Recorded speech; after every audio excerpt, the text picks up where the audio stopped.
Everybody to another edition of Announcers On. I'm Dave Sims with Boog Sciambi from ESPN. Good to have you with us, and we've got a special guest here today. Longtime friend, buddy, colleague, Mike Breen, voice of the NBA on ESPN ABC, and the voice of the Knicks.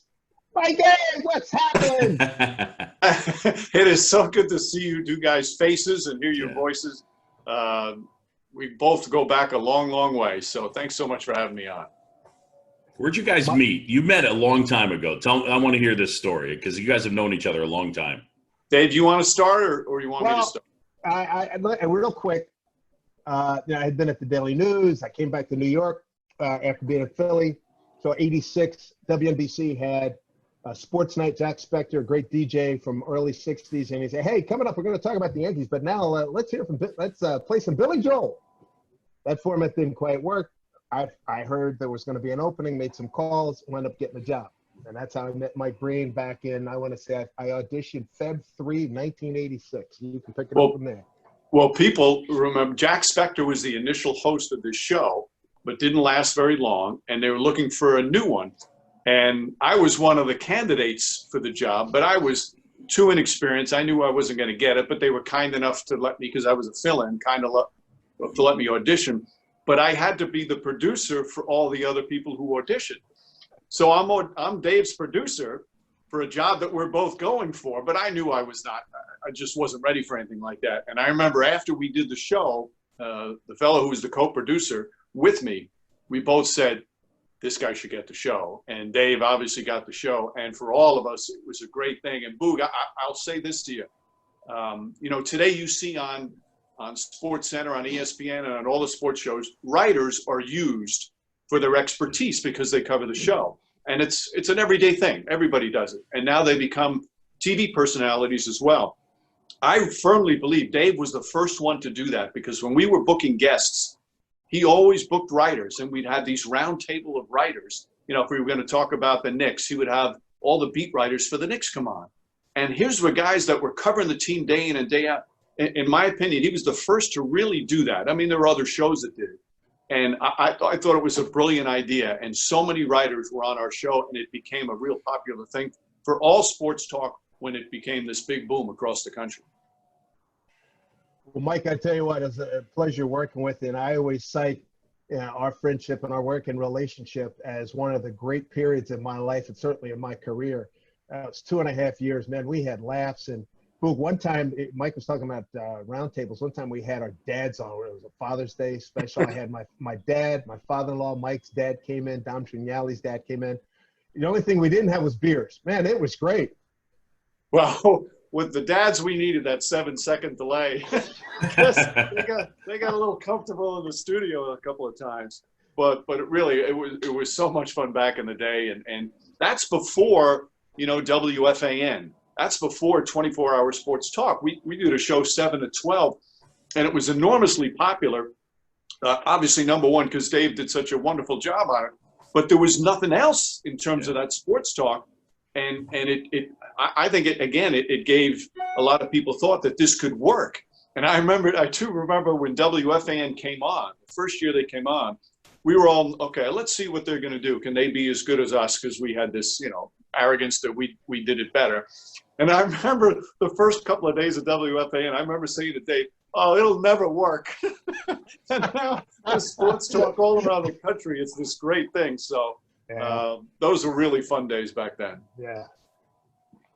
Mike, did you know, like as a kid, that you wanted to do what you're doing now? Was it as hyper-focused that you wanted to be the voice of the Knicks and that it would be the NBA, or was it sports in general? Kind of take me through sort of how that was shaped. Boog, I grew up one of 6 boys where sports in the family was not an option. It was a way of life. So, just engulfed in sports my whole life. But it wasn't probably until I was in high school where I realized I was not going to be a player for the Mets, and I wasn't going to be the point guard for the Knicks. So I thought, all right, how could I somehow stay involved in sports as a living? And I had a childhood friend who worked at a college radio station. He put the bug in my ear, why don't you study radio? So that's where I got the start. But I wasn't sure you have no confidence then. You don't know anybody. So to say that I wanted to be the broadcaster of the Knicks is like, I'd be a fool. So I thought, okay, maybe I'd be a broadcaster. Maybe I'd be a DJ. Thought of, being a rock and roll DJ on WPLJ radio. So not specifically at that point, but right around my junior year in high school, I think, okay, broadcasting might be the way to stick with sports. And now you're going into the Hall of Fame, my man. Congratulations. 14 NBA finals that you've called. It's a record. You get the Gowdy Award going into the Hall of Fame. It may not be this year given all the circumstances we're going through right now, but big tip of the cap. Congratulations. Well earned, my man. Thanks, Dave. It's been unbelievably humbling. For me, the best part has been thanking all the people that are responsible. And trust me, it's a really long list of people to thank and to share it with them, with friends and family and all the amazing people I've worked with. And, you think of people who've done the NBA Finals, like Marv Albert, Dick Stockton, Bob Costas, Brent Musburger, Al Michaels. These are broadcasting heroes of mine. So to be able to do the same thing that they do was anything beyond my imagination. Boy, I'll say. And, I remember when we were working together, I was covering the NBA. You were big on college hoops. Man, you were all over college hoops. You knew about it. I remember you were telling me about guys at Iowa and Iowa State. I mean, I was like, that was so cool. And now here you are, the major domo for in the NBA. Biggest influence play-by-play wise on you was or is? Well, growing up in New York, Marv Albert, you watch him night in and night out. There's never been a better basketball broadcaster, play-by-play guy. There never will be. So he was the perfect guy. But there were others too. I mentioned Dick Stockton. Dick Stockton's, I think, one of the most underrated play-by-play guys of all time. And then two guys that I love, Dave and Boog, were Dick Enberg and Vern Lundquist. And I love those two guys because, to me, they brought their warmth to television. It's hard to get warmth through a TV screen, but they just seemed like just the nicest people. And they both seemed like there was no place that they'd rather be than doing that game sitting next to their partner, because there was always this affectionate back and forth with their partners. Sometimes it was fun, but sometimes it was genuine feelings. So those two as well were two big influences on me. Man, that's a great way to articulate it. The warmth. When I think of Vern Lundquist, especially, that is a word that goes along with it. I know for me, I mean, I'm such a fan of your work on the air, but I've been lucky enough to become friends with you. And I think back to, I'm curious about this. Your days doing sports with Imus in the morning. Here's what I'm most interested in. How did you come up with, or how were you able to kind of figure out what type of humor worked for you when you'd play a sound bite that was completely different and you'd be like, what are you talking about? What? And that sort of delivery and how that, because I mean, for me, it connected with me and I think back to that, but tell me sort of how that came about. Cause I think that's interesting. Well, I'll say this, it was not easy. Now I had worked with him at NBC as a backup to Don Criqui, but it wasn't the same as being the full-time guy. And when I first started, the first 6 months, Boog, I would come home every day and I would say to my wife, I can't do this, because he was so hard on me to get me to be part of the comedy, to get me to be part of the satire. And I had this thing in my head, I couldn't do that. I had to keep my credibility as a sportscaster. And he would keep telling me over and over again, it has nothing to do with the other stuff that you do. This is completely different. But if you don't start joining in the stuff we're doing, then you can't be on the program. So, not only him, but Charles McCord, Bernard McGurk, Rob Bartlett, Larry Kenney, they were all such influences, watching the way they did things that I just started trying it. And one time he was just really breaking my horns about, I was just given score after score. And I erupted. And I did it. It was planned, but I erupted going back at him, screaming and yelling at him, though, is this what you want? You want me to say this and this? And he really liked it. So it just gave me a little confidence to try other things. And then the sound bites, he would make fun of every regular sound bite that I played. And I'm thinking, okay, I got to do something different than the sound bite. So I started making the sound bites where I could make fun of it, or that, I knew he would have, just tee it up for him and let him do it, whether it was him or Bernard McGurk or one of the others. So it was a slow process, trust me, and it was a painful process because I'd get verbally abused every single day. And if it wasn't for having older brothers who verbally and physically abused me when I was a kid, I don't know if I would have had the stomach to do it. But fortunately, I was able to fight through it. Way to hang with him, Mike. Way to hang with him, man. I'm telling you, I'd listened to a lot, because I was on, and I'd hear it when I'd come in when Ed Coleman and I were doing a midday show at FAN. So I was like, I used to always marvel at how you did it. Man, did you grow in that thing?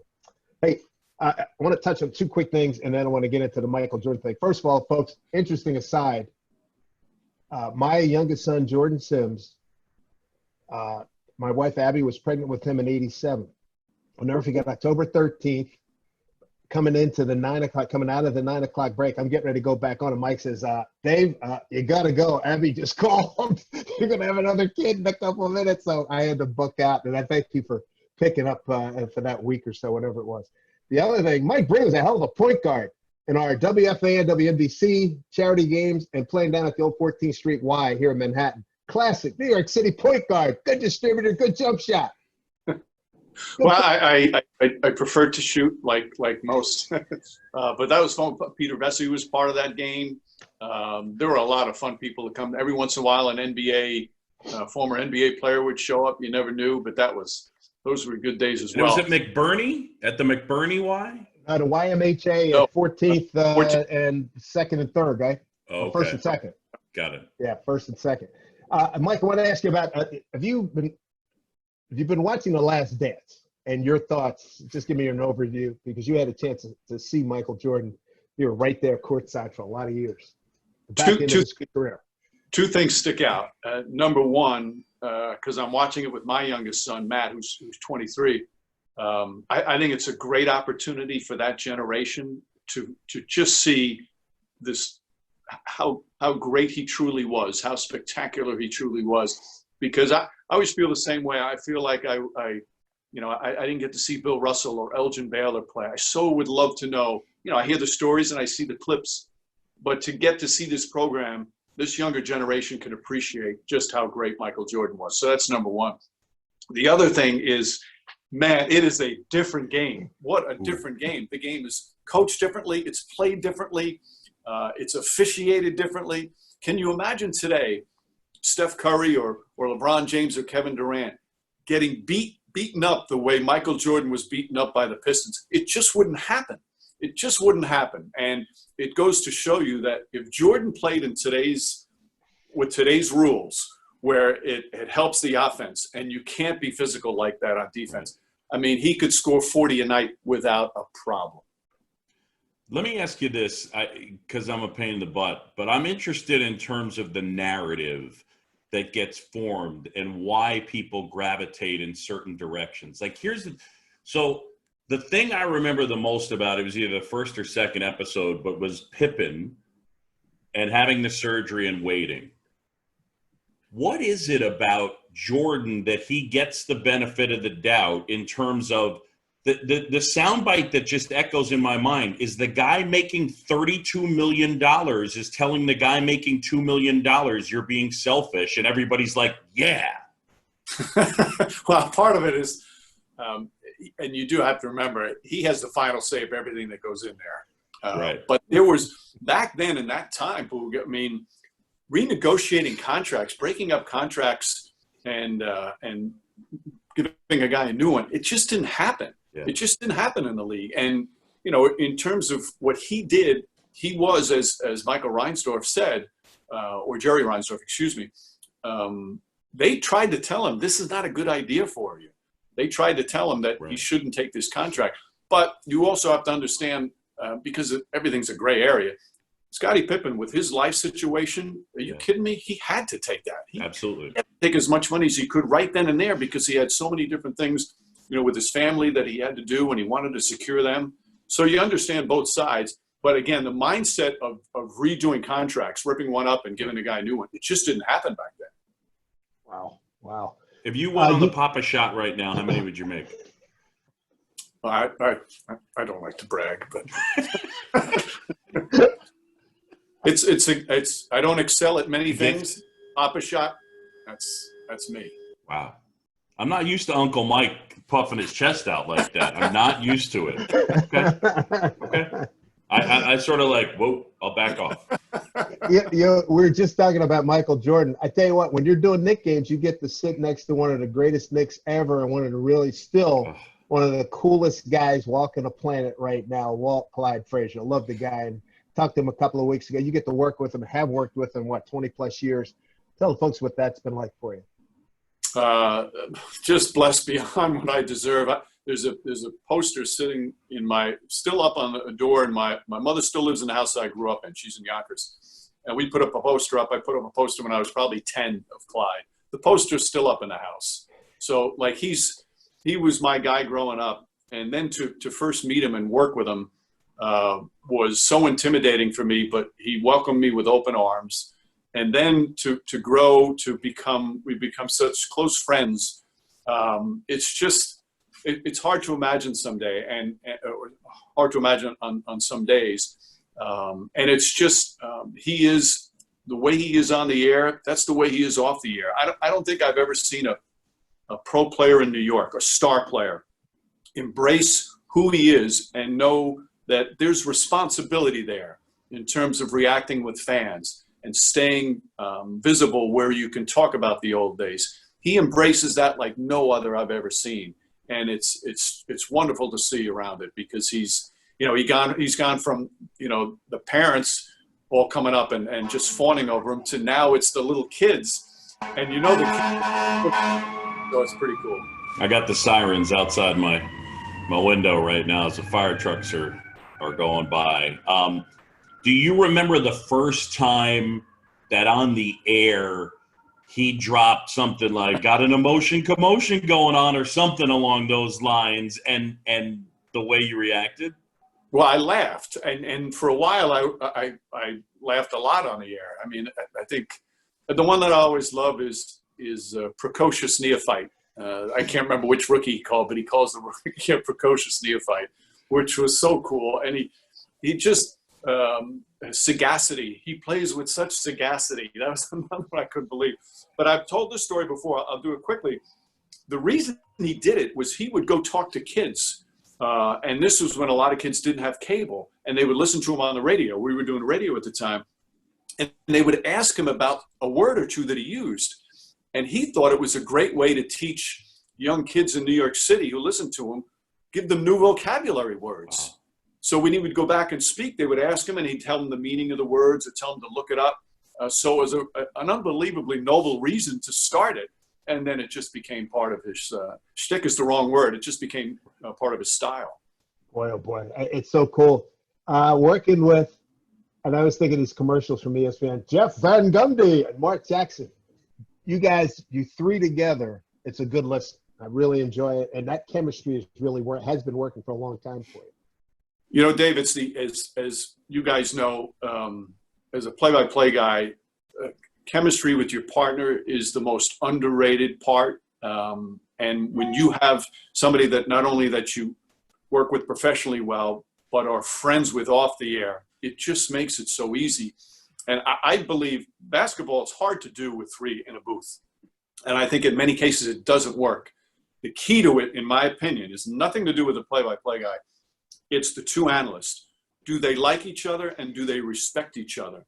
And these two guys, they do. They have something special where there's such respect there that there's no fighting over airtime.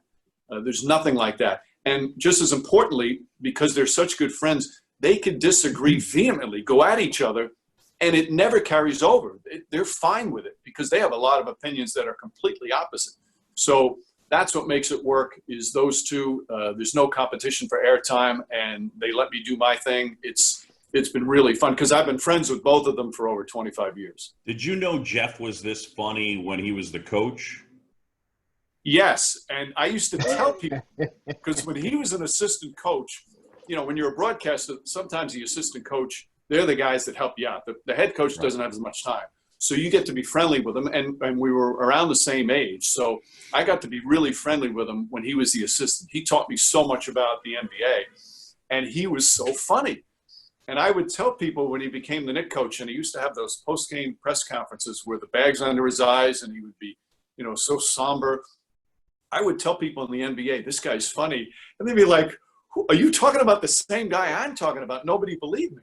And as soon as he started doing TV, people saw his sense of humor. I mean, the two of them, they're funny, they're smart, and they love the game.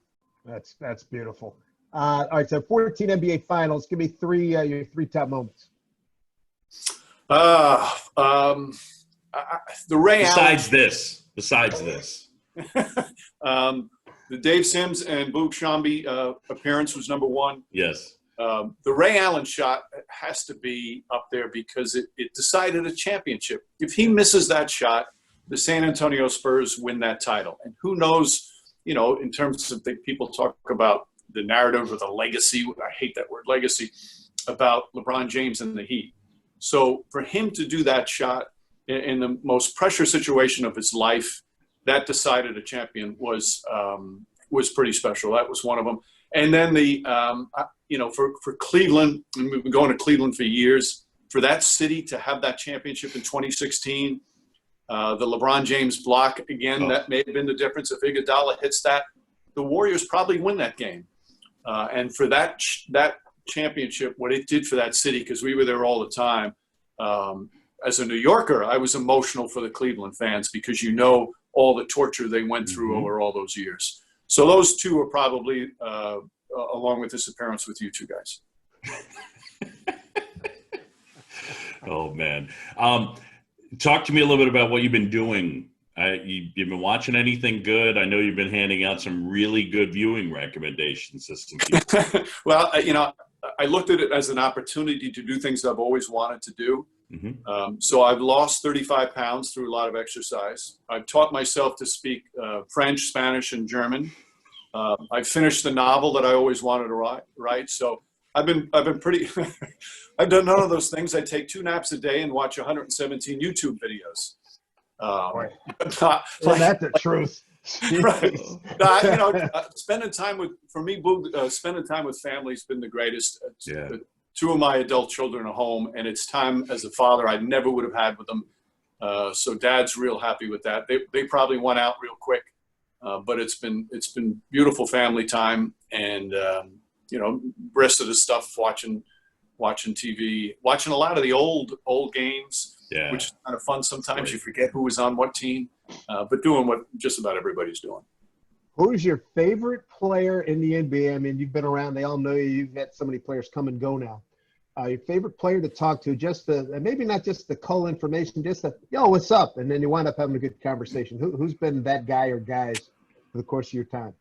Well, 2 guys that stand out for me, and since their playing career, we've become great friends. Doc Rivers, he's just a special human being, and his ability to treat everybody the same way. I've never seen a guy treat everybody with such kindness and respect.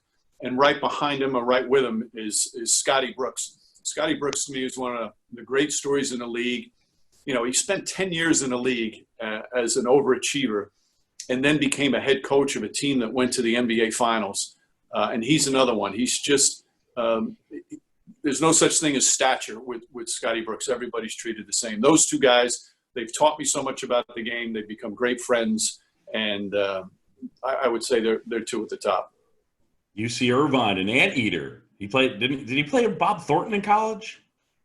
I don't think he played with Thornton, but he was a really good player. He was a really good player. I will tell you this: as an announcer, I've always been a huge fan of yours. I love the way you go about it. I think you and I connect in terms of sense of humor, but I do want to tell you personally, you're one of my favorite people in the business. And the compliment that I would pay you is this: every time I have a conversation with you, I'm always bummed out when it ends. Well, that's really nice. I mean, I'm flattered. I'm humbled. You know how I feel about you as well, my man. You're so talented, and you're so humble as well. And you bring your personality on the air. So coming from you, you know what that means to me. Thank you, Boo. Mike, we'll bang out on this one. What would you tell your 20-year-old version of yourself about getting into sportscasting? Probably the same thing that I heard from my father is like, you're going to get knocked down. You're going to get rejected. You're going to have jobs that aren't exactly what you want. But if you really want it that badly, just give it a shot. I mean, give it a long, legitimate shot. Don't give up easily. Keep fighting. And if it doesn't work, okay. But keep fighting because it's worth it. Because, you know, I feel so blessed in that I love to go to work every single day. And one of the reasons is because we're covering sports. But the other thing, and I'm sure you guys feel the same way, as you've gotten older, it's all about the relationships. The lifelong friends that I've made, and I'm not just saying this with you two, and Dave, what you did for me early in my career, you introduced me to so many people and let me get out into the business. You know, you don't forget things like that. And the bonds that you have are what make it all worthwhile. Mike, thanks for doing this, man. Yeah, absolutely, Mike. And before we go, give us one of your call. You know, somebody, you know, let's see a ball's working into the corner, and the guy's going to take a long three, and you go, bang.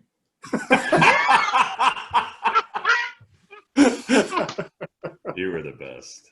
Awesome, the best. Awesome, Mike. Hey, all the best, my man. Stay healthy, and hope that, you know what. When things get normal, might not be till next summer, but we got to do 18. All right, we got to do that 18. We were going to do it this year. Right? A little dicey right now, but get on the links. Thanks so much. Thanks, Davey. That's it for this edition of Announcers On. Dave Sims, Boog, Sciambi. We'll see you next time.